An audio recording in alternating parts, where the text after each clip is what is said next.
en medio de niños también. Y espero que lo que voy a decir pueda ser también para que ellos puedan meditar, ¿no? Algo que seguramente puede pasarle en la vida de ellos y que nos pasó cuando éramos niños. Bueno, yo soy el segundo, no soy el mayor, tengo mi hermana mayor. Y una de las cosas que yo me acuerdo cuando éramos niños es que si el hermano mayor fallaba y recibía una disciplina de parte del papá o la mamá, el menor veía esa escena y ¿qué pasaba con el menor? Se retraía, ¿no? Bueno, a mi hermana le han castigado por tal motivo, yo no voy a hacer eso. Unos aprendemos así, ¿no? Hay otros hermanos menores que muchas veces no es así, ¿no? El hermano menor ve cómo el hermano mayor está siendo disciplinado y él hace lo mismo y tal vez incluso peor. No sé cuál de esos dos son ustedes hermanos o han sido esos dos. No sé si los pequeños que tienen ha pasado lo mismo. Si al ver que tú le has disciplinado al mayor, el menor por lo menos ya no es tan rebelde, o ha pasado lo contrario, que le has disciplinado al mayor y el hermano menor igual nomás ha hecho lo mismo y tal vez un poco peor. No sé, hermanos, si a ver puedan meditar en sus corazones, meditar en sus experiencias que tuvieron, pero les digo esto, hermanos, porque nos vamos a acercar a un libro donde hay la nación de Israel ha sido dividida en dos partes, Israel, el norte, Judá, la parte del sur. Israel es el hermano mayor, si podemos decir así, porque eran más tribus estaban ahí, y solo 2 tribus en Judá. Entonces podemos decir que Judá era como el menor, y Israel el mayor. Y Dios disciplinó duramente a Israel, y Judá al ver eso, no cambió su actitud, sino que hizo peor. Vamos a ir, está eso en Segundo de Reyes, capítulo 17. Segundo de Reyes, capítulo 17, versículos 13 hasta el 20 vamos a leer. Dice así la palabra de nuestro Señor. Segundo de Reyes 17, 13 en adelante. Jehová amonestó entonces a Israel y a Judá por medio de todos los profetas y de todos los videntes, diciendo: volveos de vuestros malos caminos y guardad mis mandamientos y mis ordenanzas, conforme a todas las leyes que yo prescribí a vuestros padres y que os he enviado por medio de mis siervos los profetas. Mas ellos no obedecieron. Antes endurecieron su cerviz, como la cerviz de sus padres, los cuales no creyeron en Jehová su Dios, y desecharon sus estatutos, y el pacto que él había hecho con sus padres, y los testimonios que él había prescrito a ellos, y siguieron la vanidad, y se hicieron vanos, y fueron en pos de las naciones que estaban alrededor de ellos, de las cuales Jehová les había mandado que no hiciesen a la manera de ellas.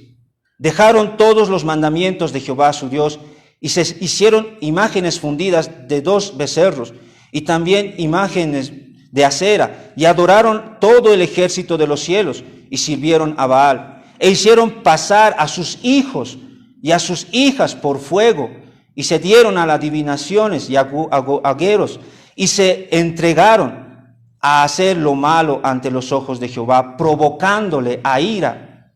Jehová por tanto, se airó en gran manera contra Israel y los quitó de delante de su rostro, y no quedó sino solo la tribu de Judá. Mas ni aun Judá guardó los mandamientos de Jehová, su Dios, sino que anduvieron en los estatutos de Israel, los cuales habían ellos hecho, y desechó Jehová a toda la descendencia de Israel, y los afligió, y los entregó en manos de saqueadores hasta echarlos de su presencia. Vamos a orar. Padre amado, Padre celestial, nos acercamos delante de ti en oración, porque hemos leído tu palabra. Ahora te rogamos, Señor, nos ayudes a entenderla. Por favor, Padre celestial, abre nuestro entendimiento. Grande es la responsabilidad que me has dado, Señor, de exponer tu libro a tu pueblo. Ayúdame, Señor. Ayúdame a decir a tu pueblo todo lo que tú tienes que decirle, Señor. Úsame, Señor. necesito que me ayudes. Tú sabes cuán débil soy. Ayúdame a poder llevar tu palabra a tu pueblo, de tal manera que ellos la puedan entender, y no solo entenderla, sino vivirla, Señor. Reprende, Señor, tanto a los grandes y pequeños que están acá, Señor.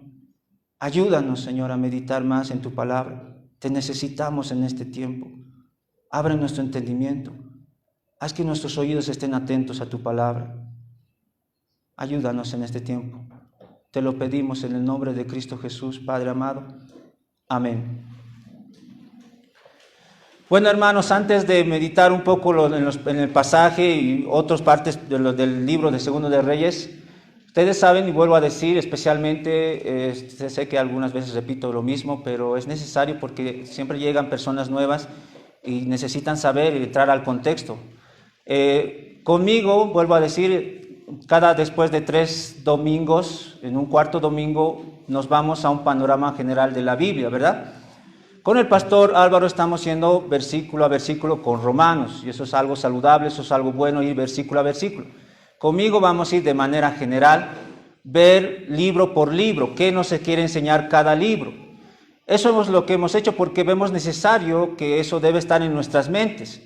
Si yo quiero aprender la palabra de Dios, quiero estudiar la palabra de Dios, necesito conocer el panorama general de la Biblia.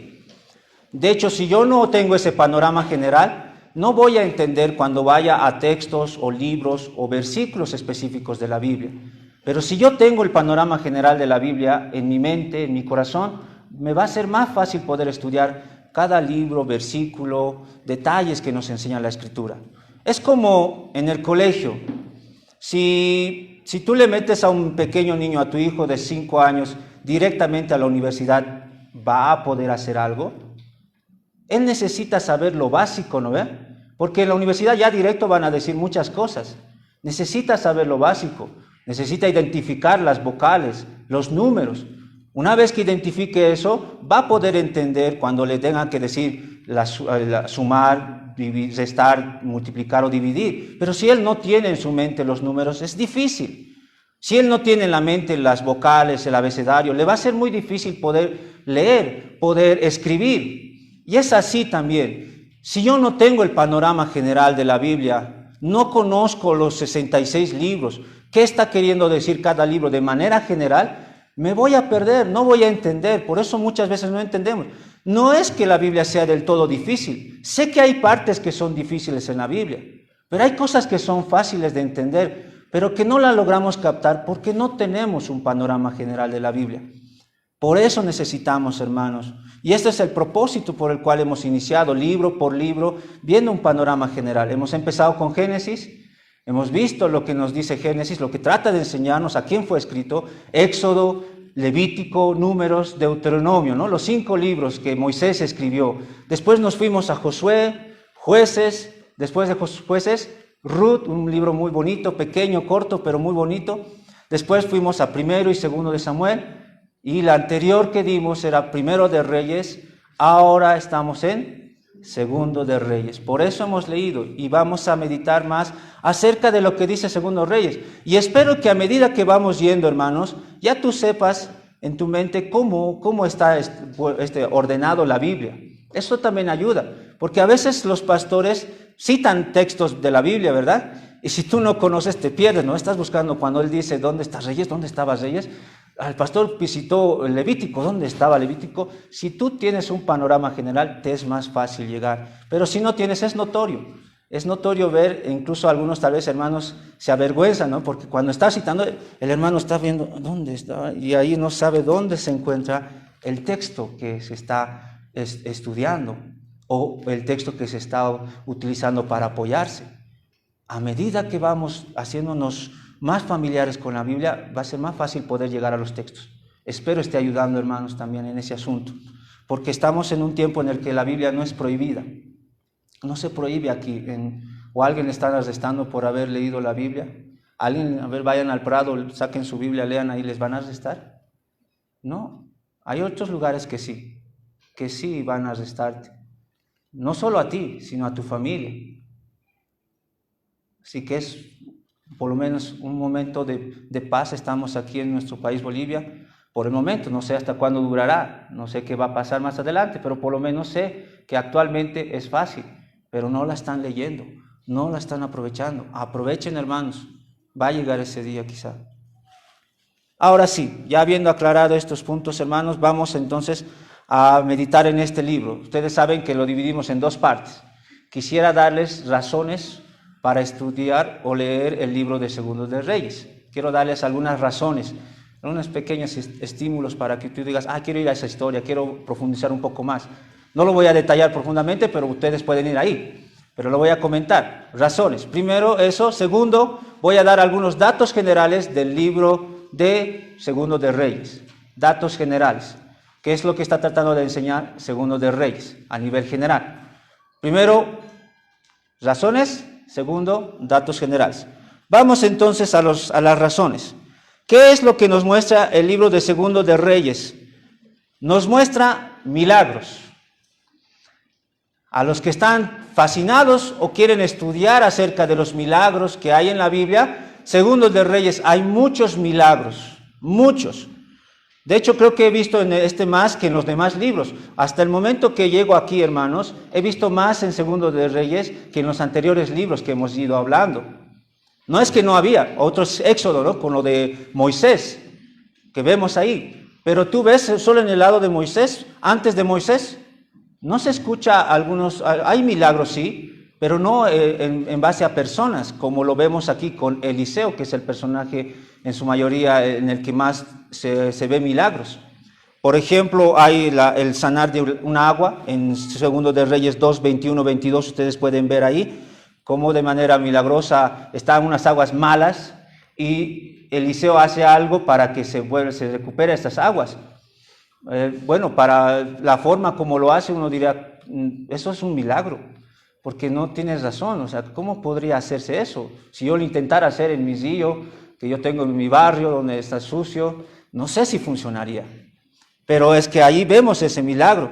También el aceite de la viuda, ¿no? Donde había una viuda, eso lo vemos en 2 Reyes 4, 3, 7, hay una viuda que sus hijos ha quedado viuda porque su esposo, que era profeta, murió, quedan huérfanos, también tiene sus hijos, y le pide ayuda a Eliseo, y Eliseo le dice, bueno, pide a tus vecinos cántaros, enciérrate en tu cuarto y llénalos de aceite. Y milagrosamente el cántaro de aceite que tenía llenó todas las vasijas. No voy a explicar qué está queriendo decir eso, vayan, pero ahí está, hermanos, hay milagros. También está lo de la resurrección. Hay una resurrección en realidad dos resurrecciones, una a un niño, y otro sorpresivamente era acerca de Eliseo. Ya había muerto, sus huesos ya estaban ahí, ya era hueso su cuerpo, y estaban llevando a enterrar a un hombre, y accidentalmente le hacen caer a este hombre, y cae y toca los huesos de Eliseo, y revive. Eso lo pueden ver más en el libro. También cura la lepra en el 5:14, una enfermedad maligna, una enfermedad que honestamente no tiene cura en ese tiempo. Es muy difícil que alguien pueda ser curado de lepra, y ahí se ve ese milagro. El que me llama la atención es el que se flotó una hacha.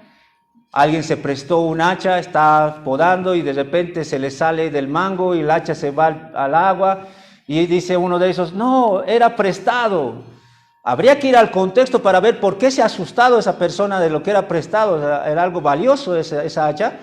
Entonces, ¿qué hace Eliseo? Bota una madera y la madera creo que se hunde y el fierro flota como madera. Bueno, esos son milagros que se encuentran ahí. Y bueno, hermanos, ¿por qué les digo esto de los milagros? Ustedes, hermanos, deben saber algo importante de la Iglesia Cristiana Bíblica Sola Escritura. Nosotros tenemos la postura del cesacionismo, y a veces nos acusan a nosotros los cesacionistas, y vamos a explicar un poco qué significa cesacionismo, pero nos acusan de decir que nosotros no creemos en milagros. Piensan que nosotros no creemos en milagros, porque el cesacionismo tiene que ver con el cese de algo. Y cuando nosotros decimos cese, rápidamente salen a gritar o a querer debatir con nosotros acusándonos de decir que nosotros no creemos en milagros. Ahora les voy a explicar un poco, espero pueda ayudarles esto del cese, hermanos, porque es el continuismo versus cesacionismo. Es un ataque que se da entre esos dos, continuismo, cesacionismo. ¿Cuál es el debate? El debate es los dones extraordinarios. Ese es el debate. Dones extraordinarios. ¿Dónde es el don de lenguas, el don de sanidad y el don de profecía? Esos son los dones. Los continuistas creen que eso está vigente, que actualmente hay don de lenguas, don de sanidad y don de profecía. Es decir, que actualmente los hombres pueden ejercer eso. Cesacionistas dicen no, eso ya hubo un tiempo, pero ahora no. Pero cada vez que escuchan que decimos eso, piensan que nosotros decimos que no hay milagros. Pero lo cierto es que sí creemos en milagros. Dios sigue siendo el mismo. Sigue obrando milagrosamente. Muchos de ustedes seguramente van a contar, ya sea pequeñas o grandes anécdotas de los milagros que Dios hizo, ¿no? Seguramente. Y no es que no creemos en eso, pero sí creemos que eso ha cesado en el sentido en las personas. Que actualmente no está vigente que las personas hablen en lenguas, que hagan sanidad, porque no vemos eso tampoco. La mayoría de estos charlatanes que supuestamente tienen don de sanidad, lo hacen en su refugio, ¿no? En un lugar cerrado, no van como los apóstoles a los lugares, a las calles, a tal punto que hasta la sombra de Pedro curaba, ¿no?, a las personas. No hay tal cosa así. Sí hubo y sí vemos, reconocemos eso. Pero también deben entender, hermanos, que si ustedes meditan en los libros de la Biblia, donde se ve en personas milagros es en Éxodo con Moisés. Después no ves, más antes en Génesis no hemos visto. ¿Alguien tiene alguna anécdota, un relato de la Biblia en Génesis donde un hombre haya hecho un milagro? No, sí hay milagros, eso sí, Dios haciendo milagros, pero no ves como en Moisés haciendo milagros. Después de Moisés, tal vez algo en Josué se ve, no mucho a la magnitud de Moisés, pero después tú ves en los jueces, no hay. En Samuel, el profeta Samuel tampoco. ¿Ha visto algún milagro? ¿Ha hecho Dios milagros? Sí, pero en Samuel no. ¿Ves más adelante David? Dios ha hecho milagros, sí, pero en David, ¿tú ves que si ha usado algo David, que haya hecho algo poderosamente? No. Y vemos aquí algunos profetas mencionados y no, pero sí se ve en Eliseo y en Elías. Eso sí se ve, pero después ustedes vamos a ir leyendo libro por libro, hermanos, ya no van a ver en personas. Después los siglos pasan y lo vemos más adelante ya en los apóstoles. ¿Cuáles son las razones? Espero más adelante poder profundizar un poco, hermanos, pero las razones del por qué había ese tipo de milagros era para validar la Escritura, hermanos, que ahora ya tenemos. Ya tenemos la Escritura. En ese entonces no había, en el tiempo de Eliseo y Elías, ¿qué es lo que había? Solo había el Pentateuco, no había los demás libros. En los tiempos de los apóstoles, solo había el Antiguo Testamento, no había todavía el Nuevo Testamento. Y ahora que Dios usó la vida de los apóstoles, a través de las señales que hicieron, la autoridad que se les dio y darnos las Escrituras, ya tenemos y ya no hay necesidad de ese tipo de dones. Pero vuelvo a decir, hermanos, vamos a ver más adelante, en alguna oportunidad, profundizar más sobre este tema, pero lo cierto es que quiero que quede muy claro, no negamos los milagros que Dios hace. Y vemos aquí en este libro, así que no se maravíllense con lo que Dios hace. Esos milagros. Siguiente, ¿qué muestra? Muestra el motivo de la aflicción, o que el motivo de la aflicción se sabrá después. Que la aflicción que tú vas a recibir no lo vas a saber en ese momento, sino después. Muchos de nosotros sufrimos, ¿no? Y a veces, cuando indagamos en nuestros corazones, nos preguntamos, ¿por qué razón estoy sufriendo? Tú sabes que no es por pecado, solo estás padeciendo una aflicción fuerte. No sabes por qué, no hay respuesta, no encuentras respuesta quizá en la Biblia misma. Pero eso no quiere decir que después no se dé la respuesta. ¿Por qué les digo esto, hermanos? Hay una historia interesante en Segundos de Reyes, capítulo 4, si ustedes pueden ir ahí ahora sí, un poco para que puedan sí, capítulo 4, 27, 28. Antes de leer eso, hermanos, vamos a entrar en contexto. Una mujer con su esposo, ya mayores, de avanzada edad, ven a Eliseo y quieren recibir a Eliseo en su casa, en su hogar, a tal punto de siempre recibirlos bien, ocupar un lugar para Eliseo. Esa mujer era alguien que realmente apreciaba a los varones de Dios y recibía a Eliseo siempre en su casa. Al ver la generosidad de esa mujer, Eliseo le dice, ¿qué puedo hacer por ti? ¿Qué anhelas? ¿Qué quieres? La mujer no dice nada, pero su siervo Gesi, Eliseo tiene a alguien con el que anda, como un discípulo, le dice, no tienen hijos. Entonces Eliseo le dice, vas a tener hijos. Ella como que no quiere, no es porque no quisiera tener hijos, porque ve que no, pero también al mismo tiempo anhela tener un hijo. Y queda embarazada. Tiene su hijo ya no nos dice de qué edad aproximadamente, tal vez 5 o 6 años. Está yendo a ayudar a su papá, de repente siente un dolor en la cabeza, ¡mi cabeza! Y se desploma.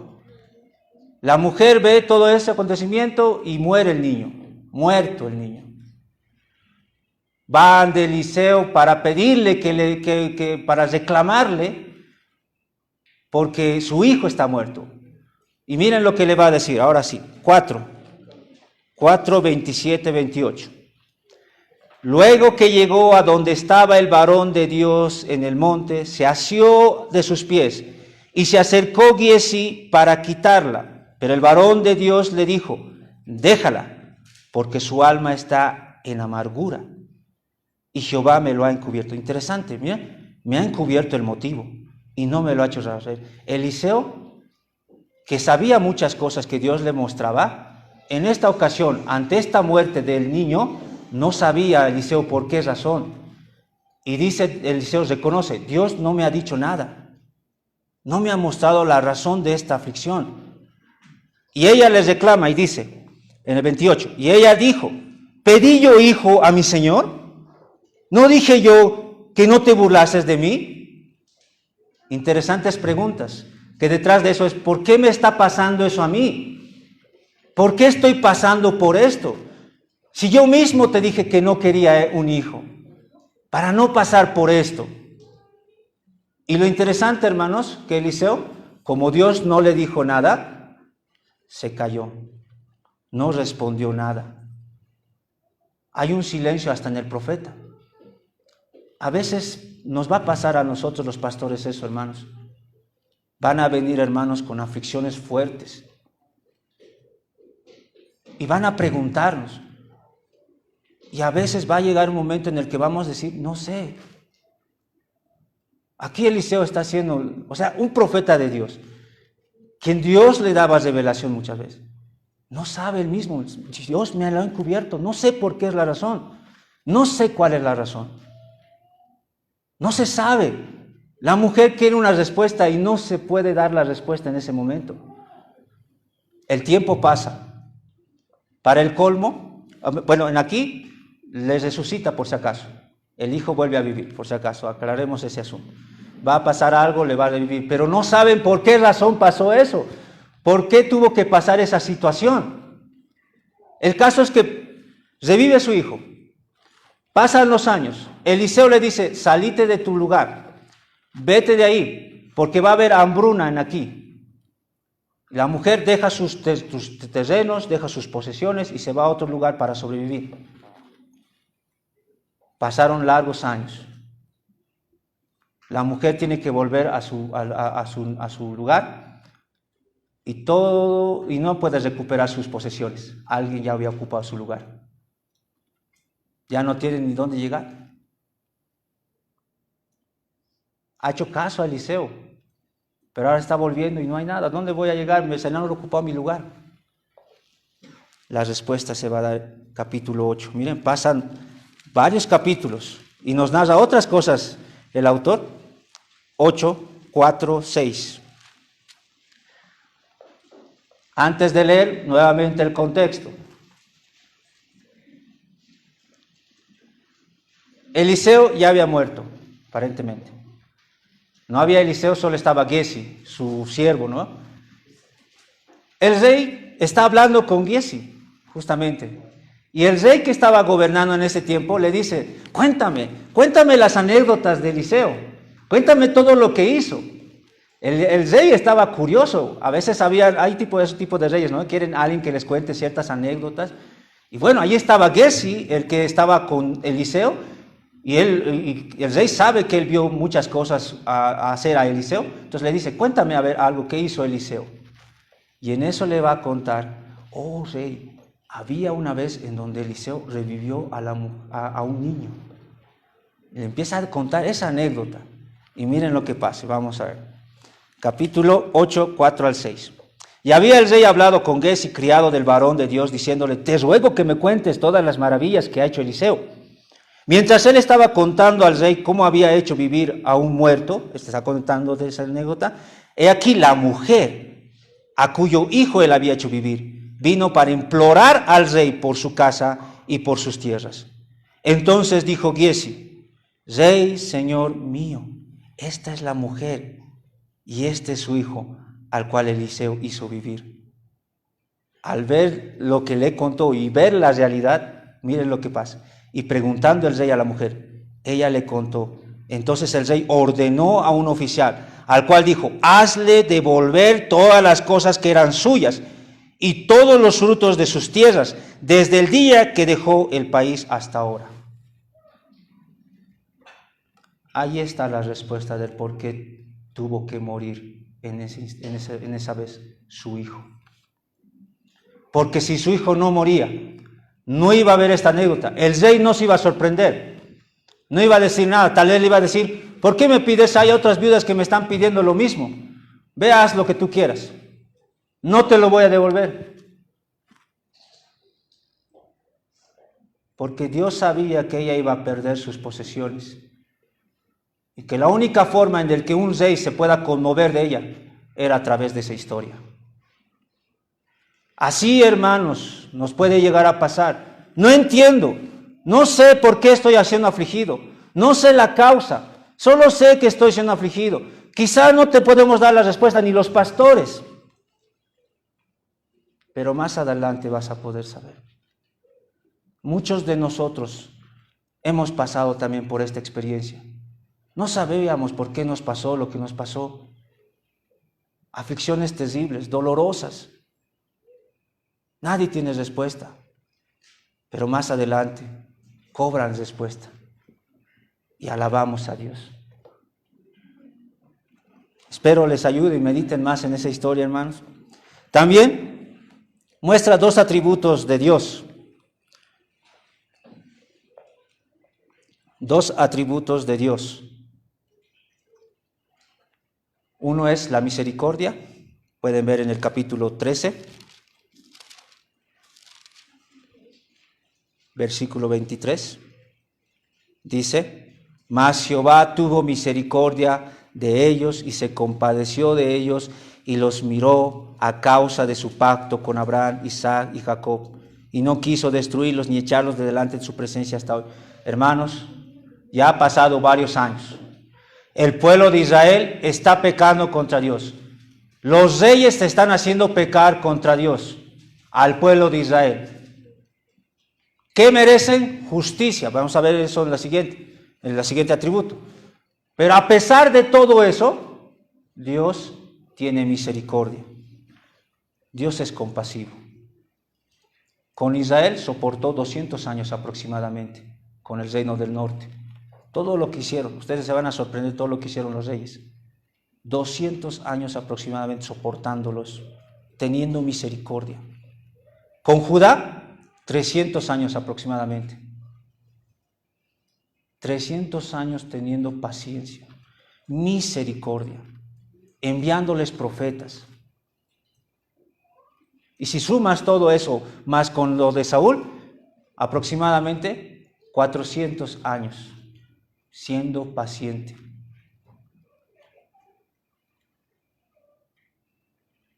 Pero también nos muestra su justicia, que Él es justo. En el versículo 17, 20, hay un límite a su justicia. 17, 20, lo que hemos leído. Versículo 20, y desechó Jehová a toda la descendencia de Israel y los afligió y los entregó en manos de saqueadores hasta echarlos de su presencia. Pasó esos 200 años aproximadamente con Israel y los desechó Dios. Disciplina, juicio. Dios es alguien justo. Él les había advertido. Deuteronomio 28, lo que hemos leído en alguna oportunidad, y ustedes pueden ir, hermanos, a Deuteronomio 28, donde hay bendiciones por la obediencia a Dios, pero también hay maldiciones. Y en una de esas maldiciones está: yo voy a sacarlos del lugar donde están, van a ser desechados. Y Dios hace justicia, cumple con sus advertencias. Dios es alguien justo. Por favor, hermanos, hermanas, no mutilen a Dios. Hay muchas personas que mutilan a Dios. Dios es misericordioso y se quedan con su misericordia, como si Dios no tuviera el derecho de ser justo. Dios también es justo. Dios es justo. No mutilen a Dios. Él es misericordioso, no vamos a negar eso, pero Él es justo. Y también hemos ido aclarando también con las prédicas de Romanos, Él no está obligado a tener misericordia. Lo que Él sí va a hacer y hace es justicia. Pero Él es movido muchas veces a misericordia. Pero vuelvo a decirles, no está obligado Dios a tener misericordia. Si alguien está pensando que Dios debe hacer misericordia, ya no estás pensando en misericordia, estás pensando en justicia. Porque lo justo es que Dios te castigue. Lo que pasó con Israel y Judá. Dios castigando. Miren a qué punto llega lo que Dios dice en Jeremías capítulo 30.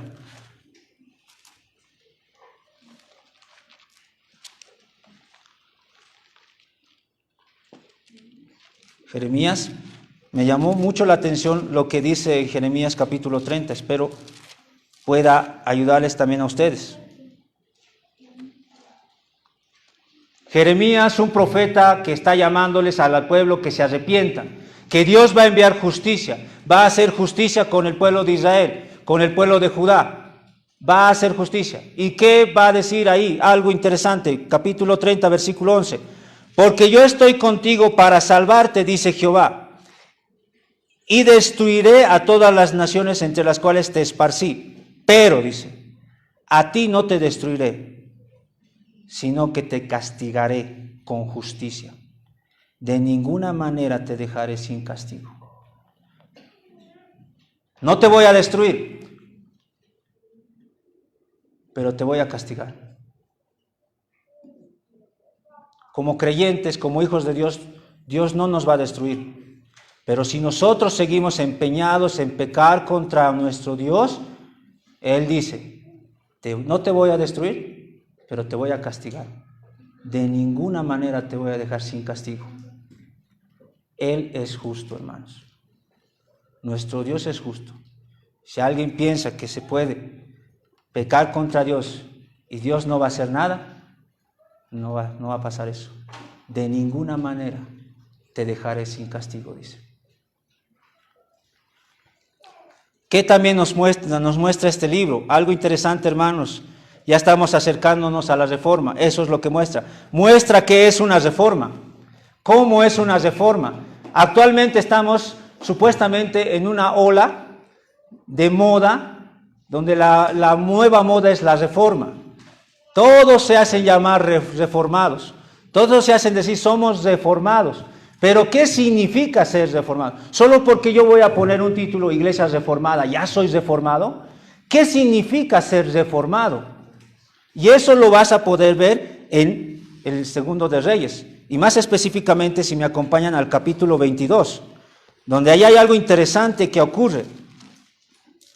Si alguien quiere profundizar un poco más sobre la reforma y poder meditar, no solo históricamente, que eso es válido, sino quiere textos bíblicos, aquí puede acudir, hermanos, a Segundo de Reyes, capítulo 22.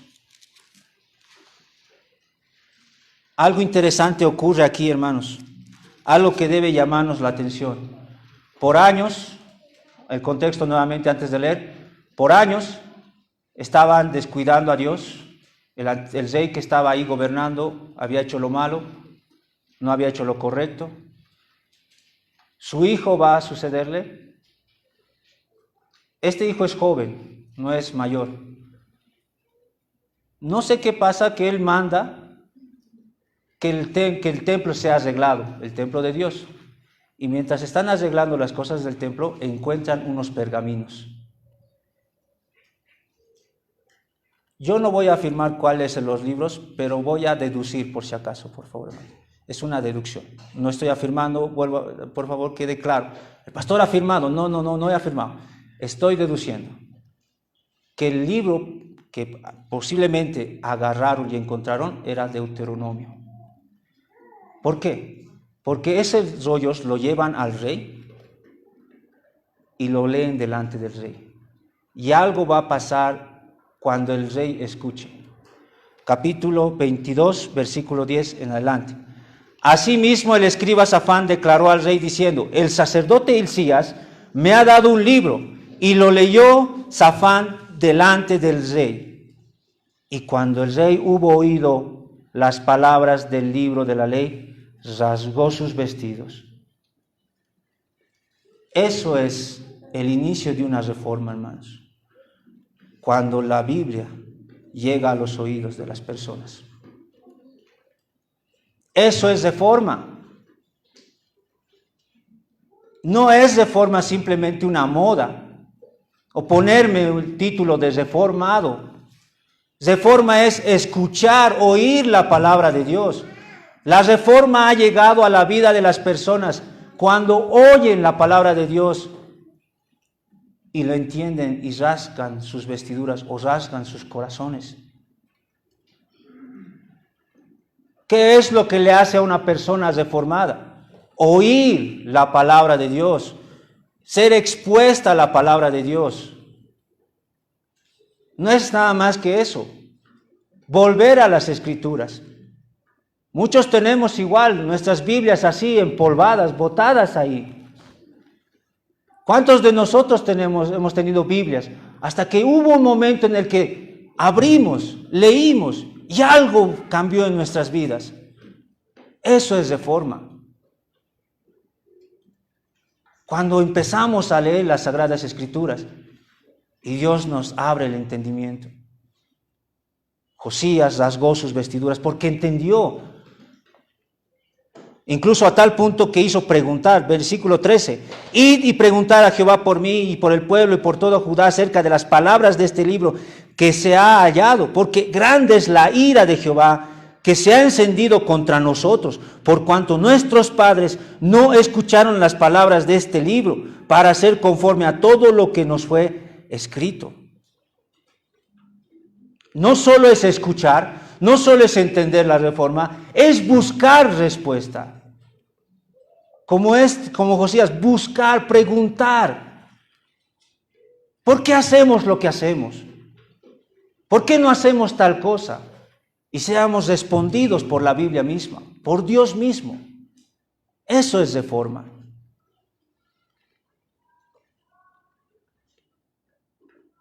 E incluso, tan punto llega la reforma, capítulo 23, versículo 1. Entonces el rey mandó reunir con él a todos los ancianos de Judá y de Jerusalén. ¿Con qué propósito? Para que se lea el libro. Para que no solo Josías, el rey, lea, sino también el pueblo. Esto también es reforma, hermanos. Cuando uno oye, entiende, busca, y ahora no solo quiere él saber, que el único que se quiere quedar con eso, quiere que los demás sepan, su familia, sus amigos, las personas que le conocen, La iglesia en donde se encuentra. Quiere que sepan, que lean también, que la reforma llegue a ellos también. No solo a mí, sino a los demás. Y no solo eso, versículo 4. Entonces mandó el rey al sumo sacerdote, a los sacerdotes de segundo orden y a los guardianes de la puerta que sacasen del templo de Jehová todos los utensilios que habían sido hechos para Baal, para Acera y para todo el ejército de los cielos, y los quemó fuera de Jerusalén en el campo de Cedrón, e hizo llevar las cenizas de ellos a Betel. Y ustedes van a ver palabras como quitó, sacó, echó, derribó, profanó, derribó, profanó. Van a encontrar esas palabras. En otras palabras, una reforma, hermanos, nos lleva a la obediencia. Ya no solo escucho, ya no solo quiero buscar lo que Dios dice, ya no solo quiero que otros lo sepan, ahora quiero vivir eso. Quiero hacer lo que Dios me dice. ¿Qué dice Dios de esto? Quiero hacerlo. Soy padre. ¿Qué dice Dios de los padres? ¿Cómo puedo ser padre? Busca y quiere hacer eso. Una vez que sabe qué es lo que es un buen padre, quiere hacerlo. ¿Qué es un esposo? ¿Qué es una esposa? ¿Qué es un hijo? Y busca y quiere obedecerle una vez lo encuentra. Eso es reforma, hermanos. Y eso lo van a ver acá. Una reforma en la vida del rey Josías y del pueblo. Más adelante vamos a meditar algo acerca del rey Josías. Espero les pueda ayudar mucho esto que hasta el momento hemos comentado, hermanos. Y bueno, hermanos, vuelvo a recalcar y vuelvo a repetir lo mismo. La razón por la que nosotros debemos leer la Biblia es porque Dios lo manda. Dios te manda a leer la Biblia. Y ya, aunque yo no te hubiese dado estas razones, aunque yo no hubiese levantado tu curiosidad para ir a esos libros, a este libro, para leer y buscar eso que te he comentado, aunque no te hubiera dado eso, es nuestro deber, es tu deber leer la Biblia. Y no leerla es pecado contra el Señor. Que no leas la Biblia, estás pecando contra el Señor. Que no estés leyendo personalmente la Biblia. Y no me refiero por si acaso a que hagas como muchos hacen, y que yo equivocadamente también hice una vez, y el Señor tuvo misericordia de ver, cuál quiere Dios, a ver. No me refiero a eso, sino ir libro por libro. Génesis, Éxodo, Levítico, Números, Deuteronomio, y vayas avanzando. Y una vez que llegues a Apocalipsis, vuelvas de nuevo a Génesis. Y una vez de nuevo avanzas hasta Apocalipsis, vuelvas de nuevo. No sé cuántos años de vida te va a dar el Señor, pero tienes todo ese tiempo para que puedas leer la Biblia. Y no sé cuántas veces vas a leer, 20, 30. Esperemos de aquí a, si el Señor nos permite, nos da vida todavía al pastor Álvaro y a mí, poder escuchar a nuestros hermanos. Ya hemos leído la quinta, la sexta, la 10ª vez, y ver frutos en sus vidas. Oír la palabra de Dios es nuestro deber. Para los incrédulos es pesado la palabra de Dios. Aún sigue pero siendo un deber. Y aunque no entienda, aunque pareciera a veces aburrido, es nuestro deber leerla. Y también una de las razones que nos lleva a leer la Biblia es porque está Cristo, ¿verdad? Y queremos encontrar a Cristo. Y vamos a ver un poco de Cristo en este libro de Segundo de Reyes. Y espero ustedes también puedan encontrar muchos tesoros de Cristo aquí en este libro. Ya habiendo dado esa razón, hermanos, lean sus Biblias. Lean Segundo de Reyes. Vamos a ir a los datos generales. Porque no quiero que se pierdan cuando lean el libro, vamos a dar algunos datos generales importantes de este libro. Primero voy a aclarar algo, hermanos. No es una norma lo que voy a aclarar, pero es algo que se podría decir que es correcto decir, pero no es una norma si no lo haces así, por costumbre quizá lo haces. Es que este libro, cuando tú ves Samuel, Reyes, Crónicas, que son libros y tienen 2 libros, muchos decimos Primera de Samuel, ¿verdad? Primera y Segunda de Samuel, como cartas, como las cartas de Pablo. Pero lo cierto es que cuando es libro se dice Primero de Samuel primero o segundo de Samuel, primero de Reyes, segundo de Reyes. Eso es lo correcto en un término de lenguaje. Pero no va a ser normativa acá. Si usted sigues teniendo eso en mente, dices primera, no hay problema, yo no me voy a enojar. A veces yo también me equivoco y sigo diciendo primera. Pero yo en mi caso personal trato de decir primero de Reyes. Nada más. Eso simplemente aclarar, para por lo menos en términos de lenguaje. Ahora sí, vamos a meditar en los datos de los generales, el autor, un poco de la fecha, la audiencia y el mensaje que transmite. ¿A quién fue escrito este libro? ¿Quién era el autor que escribió este libro y qué es el mensaje que plasmó? El autor, ya les he ido comentando con Primero de Reyes, porque se acuerdan que les dije que Primero y Segundo de Reyes era un solo libro, que cuando se tradujo años antes del nacimiento de Cristo, cuando se tradujo a la lengua griega, ahí se hizo esa división. La Septuaginta se le llama ahí. Lo dividieron en dos partes porque eran rollos muy grandes y lo dividieron en dos partes. Pero siguen siendo los mismos. En otras palabras, el autor que les comenté la anterior vez es el mismo autor. Y el autor, según la tradición judía, según el Talmud, es Jeremías. Jeremías. Vamos ya a ir a hablar de Jeremías más adelante. Jeremías tiene un libro, ¿no?, que tiene su nombre. Vamos a meditar, pero ya tenemos en mente de que Jeremías también escribió Primero y Segundo de Reyes. Audiencia, o por lo menos la fecha. La fecha en la que fue escrita, hermanos, este libro fue alrededor del año 500 antes de Cristo. Una fecha en la que el pueblo de Judá estaba en el exilio. Estaba ya, Dios los había sacado. Estaban en el exilio y eso nos lleva por eso a la audiencia. Una audiencia que estaba en el exilio. ¿Qué significa esto, hermanos?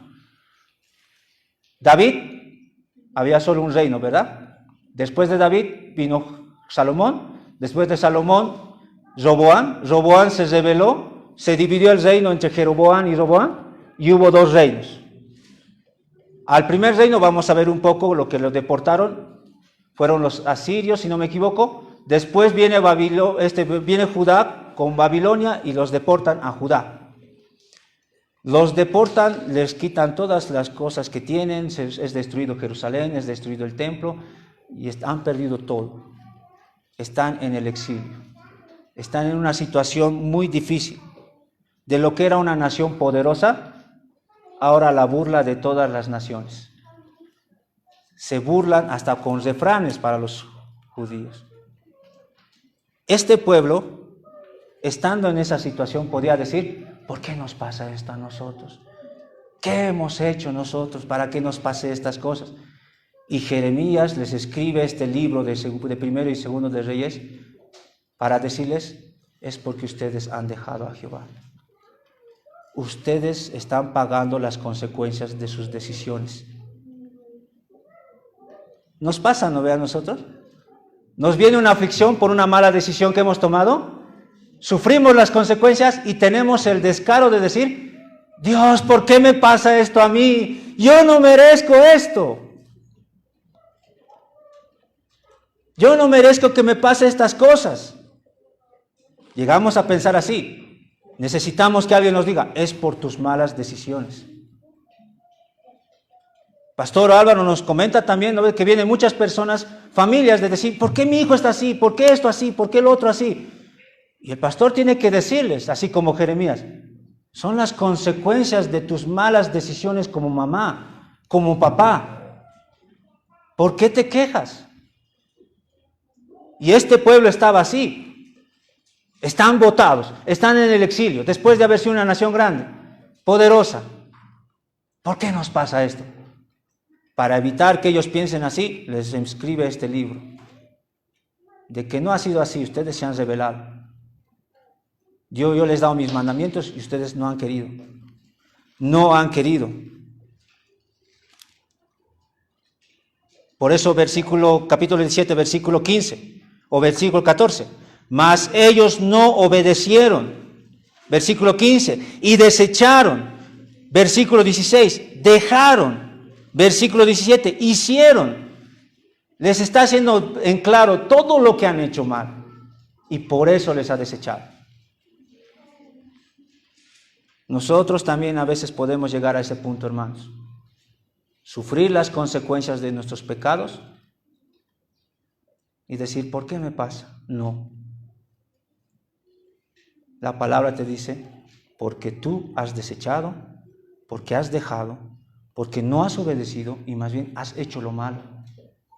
Por eso te está pasando eso. Esa audiencia debería saber eso. Y espero que los que estén acá y estén sufriendo las consecuencias de sus pecados puedan saber la razón del por qué están pasando por eso. Y ahora sí me centro un poco en el mensaje. ¿Cuál es el mensaje que trata de transmitir, hermanos? Primero el tema. Como ustedes han meditado, como les he ido comentando con respecto a la audiencia, el tema es consecuencias. Consecuencias de dejar a Dios. Eso es el tema que trata de plasmar. Si tuviéramos que ponerle un título, consecuencias de dejar a Dios. ¿Cuáles son las consecuencias? Lean este libro y van a saber cuáles son las consecuencias de dejar a Dios. ¿Qué significa dejar a Dios? Dejar a Dios es no obedecer sus mandamientos, desechar sus estatutos, dejar sus mandamientos, hacer lo malo. Eso es dejar a Dios. Si alguien dice, yo estoy con Dios, yo amo a Dios, yo creo en Dios, pero estás viviendo desobedeciendo a Dios, no estás con Dios, estás dejando a Dios. No te engañes. Tantas personas escuchamos que dicen que están con Dios, pero no le obedecen, no le siguen, no escuchan.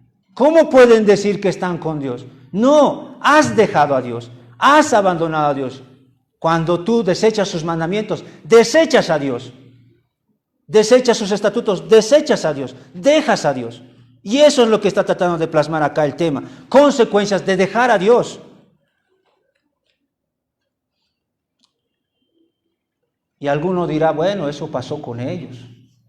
Tal vez no pasa con nosotros. Apocalipsis.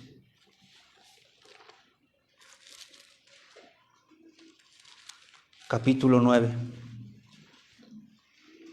No voy a explicar porque es un pasaje difícil, hermanos. Hay cosas difíciles en Apocalipsis, hay que reconocerlo. Requiere un estudio más profundo, pero hay cosas que también están claras ahí. De manera resumida les puedo decir que ahí está describiendo algo de juicio a la humanidad. Está describiendo una serie de animales y todo eso, y lo que más se entiende son la parte de plagas. De plagas, que Dios está enviando plagas, y estas plagas aniquilaron, o mejor dicho, mataron a la tercera parte de la humanidad. Es una gran parte. Pese a este juicio de plagas que Juan nos está describiendo que va a pasar, la actitud de los que están vivos es interesante. Versículo 20, capítulo 9, versículo 20. Pese a ver estos hombres, ver cómo han muerto muchas personas debido a esas plagas, la actitud de estos hombres es de la siguiente manera. Versículo 20.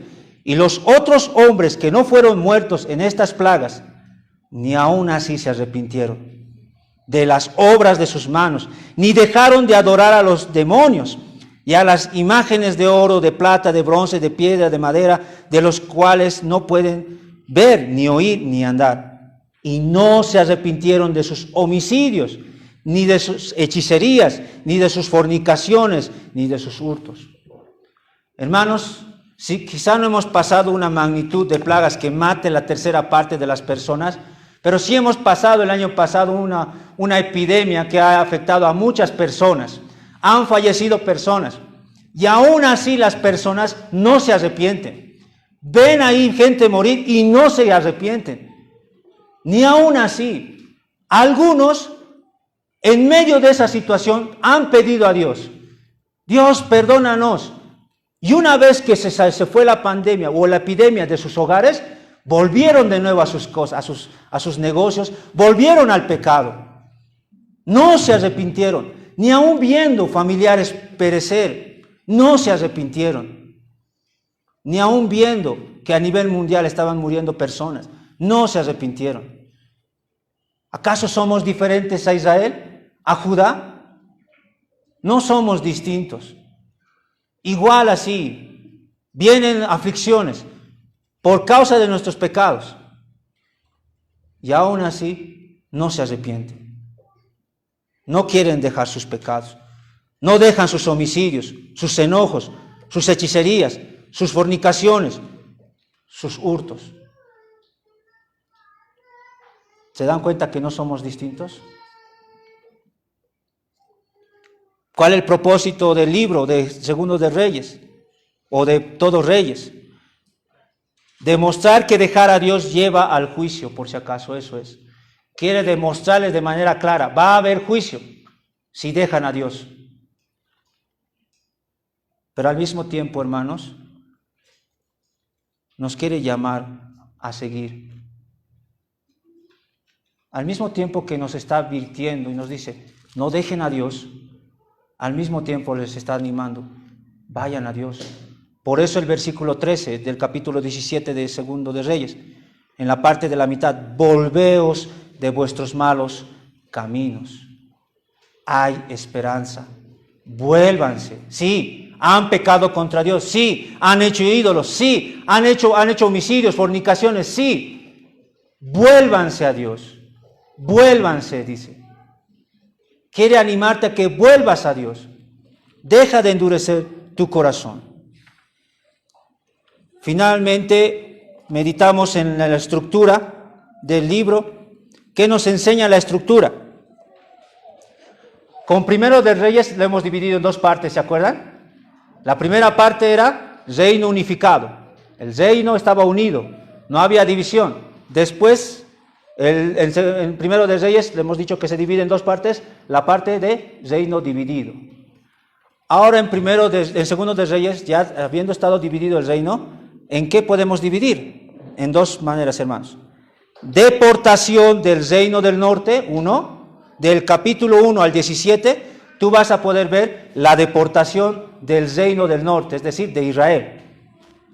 Y del capítulo 18 al 25, deportación del reino del sur, de Judá. Así lo podemos dividir. Un dato interesante que quiero que puedan considerar del primer punto, hermanos, de la deportación al reino del norte,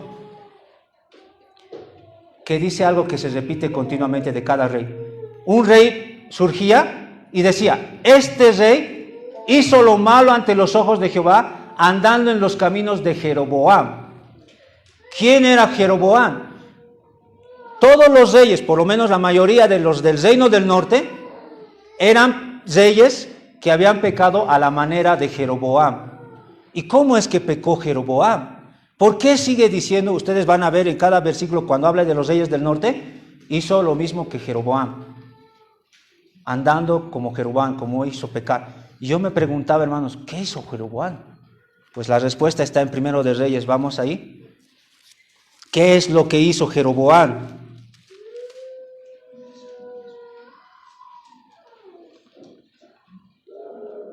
Capítulo 10.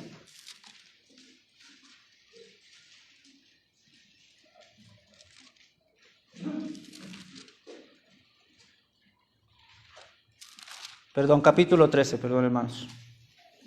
Ahí se encuentra.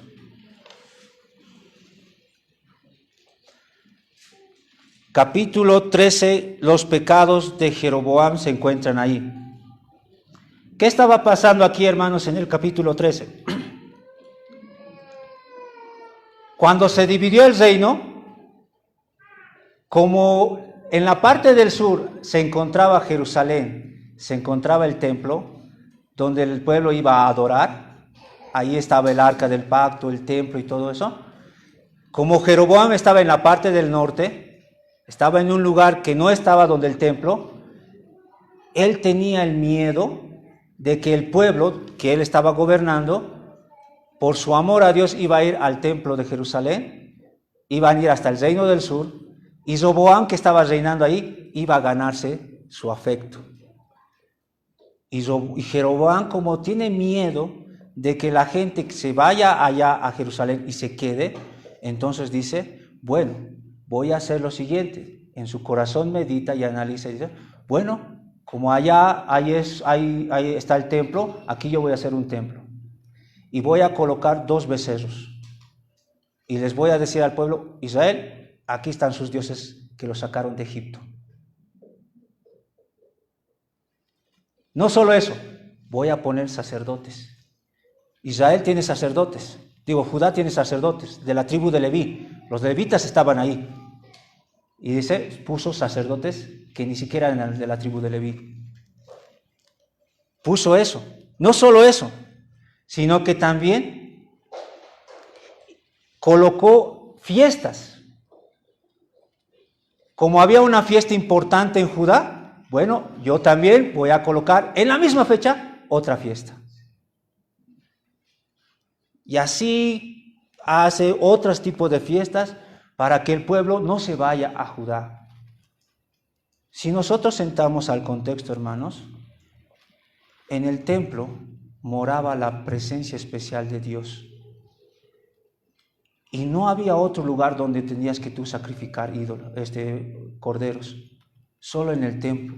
Y no podían ser cualquier persona, tenían que ser los levitas. Ese era el pecado de Jeroboam, hacer que el pueblo no haga lo que Dios dijo que hiciera. Y algo así nos pasa a nosotros en nuestro contexto, hermanos, a ver si se puede entender. Las iglesias, algunas entre comillas, dicen, si les predicamos solo la palabra, se van a ir. Porque la palabra de Dios es dura muchas veces y la gente se va a ir. No les prediquemos toda la palabra de Dios, porque se van a ir. ¿Y qué crean? Imágenes. Solo hablemos del amor de Dios, no hablemos de la justicia de Dios.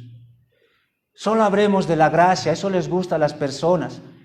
No hablemos de la ira de Dios, no hablemos de la santidad de Dios. Démosle a la gente lo que les gusta oír. Y a la gente le gusta oír que Dios les ama. No les gusta oír que Dios es justo, que Dios es santo, que Dios es ira, que Dios va a arrojar al infierno a las personas por sus pecados. A la gente no le gusta eso, se van a ir. Démosle una imagen mutilada de Dios, en otras palabras. Solo hablemos del amor de Dios, pero no hablemos de la justicia de Dios. Hay así iglesias, no te hablan del pecado. Todo para entretenerte, todo para que te rías, nada para que reflexiones de tu condición eterna. Pero no solo eso, así como Jeroboam crea nuevos cargos, nuevos sacerdotes que Dios no ordenó, así también las iglesias. Creemos nuevas personas, nuevos cargos, ministro de alabanza, ministro de esto, ministro de payasitos, ministro de niños. Creemos nuevos cargos. La gente se está yendo. Tenemos que darles cargos. Células que se hagan cargo de las células. Cargos que Dios no pidió ni mandó. Los únicos cargos que Dios dejó en su palabra es pastores y diáconos. Así como en el tiempo de Israel, donde Dios dejó a los levitas y los sumos sacerdotes. Pero estas iglesias, así como Jeroboam, hacen pecar al pueblo, poniendo cargos que Dios no pidió ni mandó. Y no solo eso, así como Jeroboam creaba fiestas, así también las iglesias, ¿no? Fiesta de gala, fiesta de conciertos, fiesta de esto y lo otro. Cosas que Dios no mandó. Y hacen pecar a Dios. Mejor dicho, hacen pecar al pueblo de Israel, o en este caso a la iglesia, contra Dios. Ese era el pecado de Jeroboam. Ese era el pecado, o ese es el pecado que actualmente se comete. Cuando mutilan a Dios, cuando crean nuevos cargos, cuando crean nuevas fiestas, que Dios no mandó. Por eso Dios los desechó, por eso fueron deportados los de Israel. Tuvo paciencia 200 años con ellos, Finalmente los desechó. Pero ¿qué pasó con el reino del sur, del 18 al 25? ¿Cuál fue el pecado de Judá? Algo similar, pero más que todo nos va describiendo en el capítulo 21.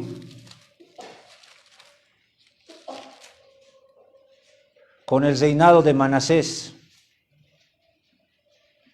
Miren lo que hizo Manasés, van a ver qué es lo que hizo este rey, para que Dios posteriormente los saque. Capítulo 21, versículo 2 en adelante.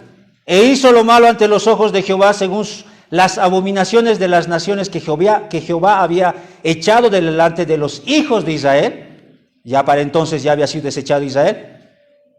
Porque volvió a edificar los altares altos de que Ezequías su padre había derribado. Y levantó altares a Baal e hizo imagen de acera, como había hecho Acab, rey de Israel, y adoró a todo ejército de los cielos, y rindió culto a aquellas cosas.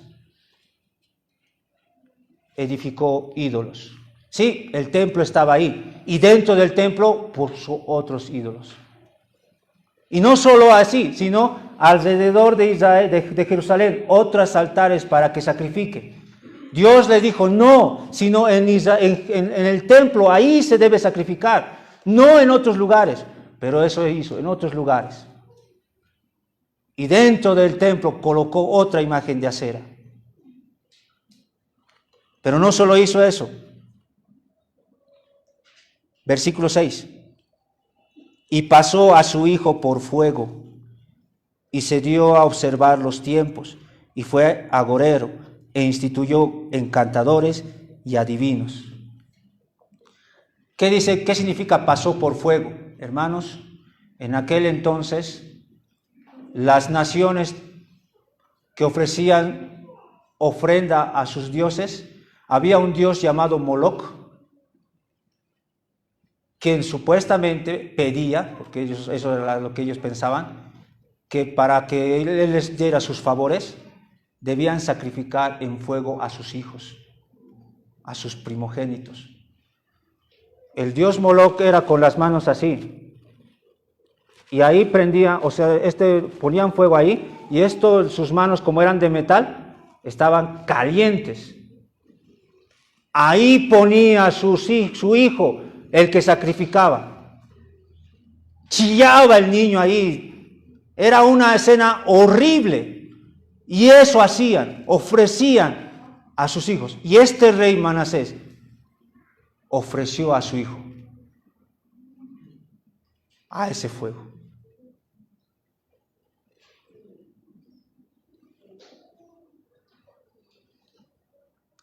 También este hombre buscó a los agoreros, encantadores, adivinos.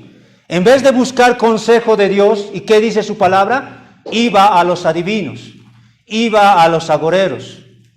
Teniendo la palabra de Dios ahí, la despreció al ir a esos adivinos.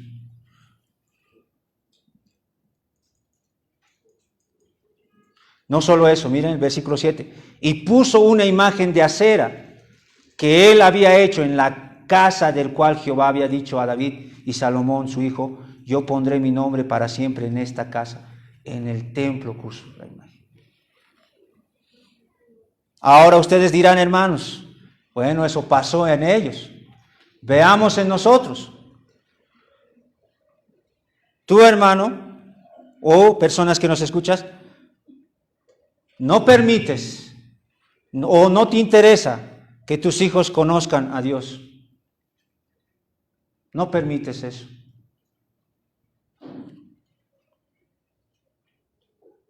Más por el contrario, tú quieres que tus hijos sigan las costumbres familiares, las costumbres que se hace ahí, ¿no? Eres igual que Manasés. No permites que la gente y el pueblo adore a Dios y les pones imágenes para que ellos adoren ahí. Levantas altares. No permites que tus hijos conozcan a Dios, pero prefieres que se acomoden a tus tradiciones. Levantas tradiciones o les das las tradiciones de tu familia. ¿Sí? Quizá no ofreces a tus hijos a Moloch por fuego, pero en vez de eso prefieres ofrecerlos al fuego de las filosofías andinas, filosofías orientales, occidentales, o a la sensualidad de la televisión o el internet. Sí, ahí sí no hay problema. Es lo mismo. Les estás ofreciendo, les estás llevando a lo más recóndito del abismo, el infierno mismo. Esas filosofías solo van a destruir a tus hijos. Sí, no les vas a poner por fuego literal, pero les llevas a estas filosofías que lo único que van a hacer en tus hijos es llevarlos al infierno. Eres similar si no te preocupan tus hijos. Igual también, al igual que Manasés, que no buscaba consejo en Dios y lo buscaba en agoreros, igual aquí, ¿o no? Cuando tienes un problema, no sabes qué hacer, vas a los yatiris, a los que leen coca. Algunos se deben estar riendo de esto, pero he escuchado de personas que dicen ser cristianos que han ido a eso. Quieren saber a través de la coca. Son lo mismo. Algunos, como Manasés, van al templo, pero ponen su imagen de acera. Así también hay aquí. Vienen aquí a la iglesia, pero no para aprender, pues siguen manteniendo en sus corazones la imagen de acera, al igual que Manasés. No quieren aprender. Sí están aquí, pero están con sus oídos cerrados. No quieren aprender. Quieren sigue sus oídos atentos a lo que ellos creen, no a lo que la Biblia dice. El Dios de acera está en tu corazón. Eso es lo que tú más quieres. Puedes estar aquí en el templo, en la casa de Dios, al igual que Manasés, pero pones una imagen de acera y no quieres aprender. ¿Eres diferente al pueblo de Judá? Examínense, por favor. También, hermanos, se va a ver aquí a Cristo. Aquí voy a detallar más adelante algo importante, pero quiero nuevamente hacerles entender de que en este libro podemos encontrar a Cristo. Y una manera de que tú puedas conocer o encontrar a Cristo es a través de mirar la vida de los reyes, ya sea del norte y del sur. Porque tú vas a ver en las cosas que hicieron los reyes del norte, que hicieron cosas terribles. Venga a tu mente, hermanos, en ese momento, mi Señor Jesucristo, mi Rey, no ha hecho eso. Él no ha hecho eso.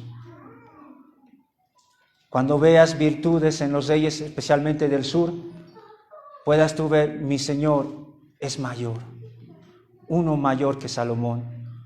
Uno mayor que los demás reyes que vamos a ver. Y que yo admiro incluso de los reyes Ezequías, el rey Josías. Reyes dignos de admirar. Pero solo están apuntándome a mi verdadero rey, a Cristo. Pero también, hermanos, de manera dependiente, el libro está ligado a los demás libros, especialmente en el el capítulo 13, versículo 23. ¿En qué sentido está ligado a los segundos de Reyes, a los demás libros? Dice así: mas Jehová tuvo misericordia de ellos y se compadeció de ellos y los miró. ¿A causa de qué? ¿Por qué causa tuvo misericordia Dios? A causa de su pacto con Abraham, Isaac y Jacob, y no quiso destruirlos ni echarlos de delante de su presencia hasta hoy. ¿A causa de quién? A causa de la promesa que le hizo a Abraham. Ustedes recordarán Génesis 3:15, nuevamente el repaso. Adán y Eva pecan. Dios les promete que iba a venir alguien de la descendencia de Eva.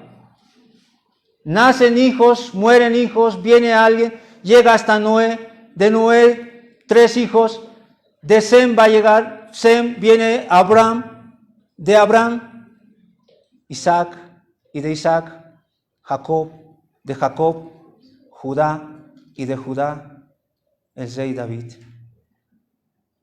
Y de la descendencia de David todavía se va a escribir. De uno de los hijos de David va a venir el Mesías. ¿Por qué no los has destruido? Dios dice, debido al pacto que he hecho con Abraham. He hecho un juramento. por mí mismo he jurado. Y lo está cumpliendo Dios. Está soportando a este pueblo debido a su pacto. Hemos visto razones para leer el libro. Hemos visto datos generales, hermanos. Permítanme animarles a ir a Segundo de Reyes, capítulo 23.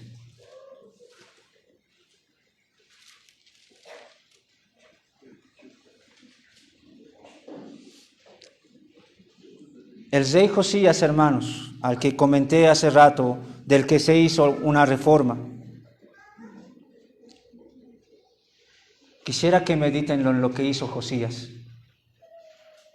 Acompáñenme del capítulo 23, del 4 en adelante, por favor.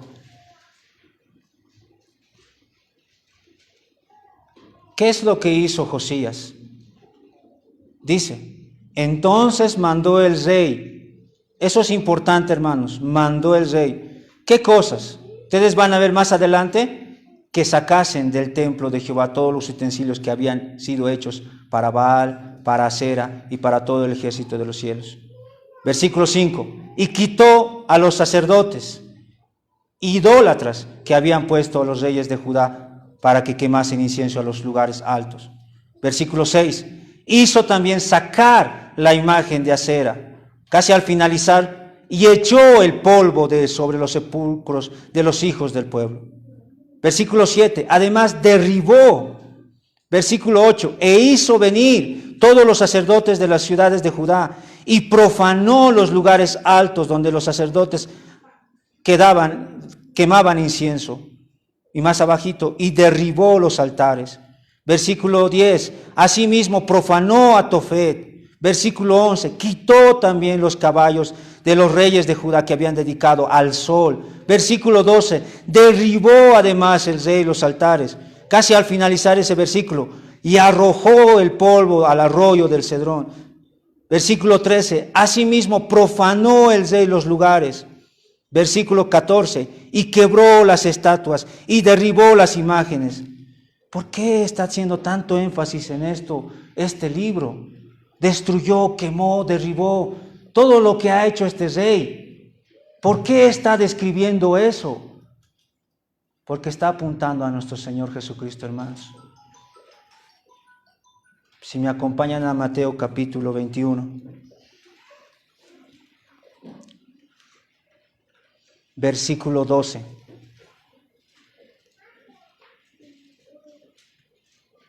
Dice así. Mateo 21, 12. Y entró Jesús en el templo de Dios y echó fuera a todos los que vendían y compraban en el templo y volcó las mesas de los cambistas y las sillas de los que vendían palomas y les dijo, escrito está, mi casa, casa de oración será llamada, mas vosotros la habéis hecho cueva de ladrones. Esta palabra donde dice echó, hermanos, también tiene que ver con un término derribó. Son la misma palabra que se ve en Josías. Echó, derribó, sacó. Pero ¿qué hizo Cristo? Echó y derribó las cosas que estaban profanando el templo de Dios. De Josías se dice algo interesante. Cuando termina de hacer todo eso, no hubo un rey mejor a él antes de él ni después de él. Un elogio. Y aquí va a pasar algo similar. Versículo 15. Pero los principales sacerdotes y los escribas, viendo las maravillas que hacía, y a los muchachos aclamando en el templo y diciendo, ¿y qué estaban aclamando las personas? Hosana al hijo de David, al descendiente de David, al heredero, al rey, al único, al hijo de David. Estaban reconociendo, Él es el rey. Y este rey sacó y echó. Hermano, hermana, eso es lo que hace Cristo en nuestros corazones. Echa los ídolos que tenemos. Nosotros tenemos varios ídolos y Cristo las derriba, las echa. Que Cristo haga de tu corazón, hermano y hermana, y derribe esos ídolos, que eche afuera todo aquello que lo deshonra, que derribe tu rebeldía e incline tu corazón a la obediencia de sus mandamientos y le obedezcas con gozo y ánimo pronto. Que tú puedas decir: oh Señor, derriba cada vez más los ídolos que tengo en mi corazón. Son tantos, son muchos. Te profano todos los días. Soy yo que levanto esos dioses en mis corazones. Derriba, por favor, así como lo hiciste en el templo. Echa. Hermano, hermana, no permitas que reine tu yo. Tu yo quieres reinar. Pues tu yo no es como los reyes, o mejor dicho, es como los reyes que dejaron a Dios y sufrieron las consecuencias. Cada vez que tú reinas, eso es lo que va a pasar. Vas a sufrir las consecuencias. Si continúas así, no serás destruido, pero serás disciplinado. No te destruiré, dice el Señor, sino que te castigaré con justicia. De ninguna manera te dejaré sin castigo. Y si aquí hay algún amigo o amiga que no conoce al Señor, no te puedo preguntar si Cristo reina en tu vida. Es obvio que no. No reina Cristo en tu vida. El que reina eres tú. Porque haces lo que bien te parece. No haces lo que Dios te dice. Ahorita mismo te voy a decir: arrepiéntete, cree en Jesucristo, y no lo quieres hacer. No quieres dejar tus ídolos, no quieres dejar tus pecados, quieres que se mantengan ahí. Pero aún así, soy llamado a decirte nuevamente: vuélvete, volveos de vuestros malos caminos y guardad mis mandamientos y mis ordenanzas. Espero que no te pase como Israel y a Judá, donde Dios mismo tiene que decir de ellos: mas ellos no obedecieron, antes endurecieron su cerviz, como la cerviz de sus padres, los cuales no creyeron. Nuevamente, amigo, amiga, te llamo a la obediencia, a que te arrepientas de tus pecados y confíes en Cristo. Confía en Cristo. Pero ¿qué va a pasar? Pero ellos no quisieron. ¿Va a pasarte lo mismo? No te quejes cuando sufras las consecuencias. Vamos a orar. Padre Celestial, gracias te damos por tu palabra. Oh Señor, tenemos muchos ídolos en nuestros corazones. Continuamente hacemos ídolos de uno u otra cosa, Señor. Perdónanos.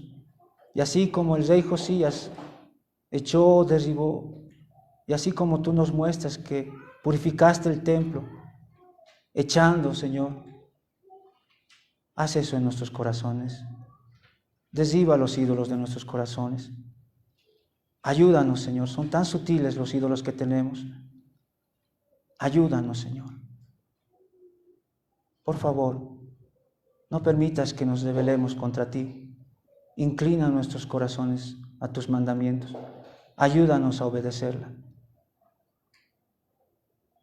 Y Señor, si hay algún hermano que aún sigue luchando, desobedeciéndote, Señor, tú le adviertes, Señor, no va a ser destruido, pero tú le vas a castigar según tu palabra. Ayúdale, Señor, a recapacitar, a que se vuelva a ti, Señor, y pida ayuda.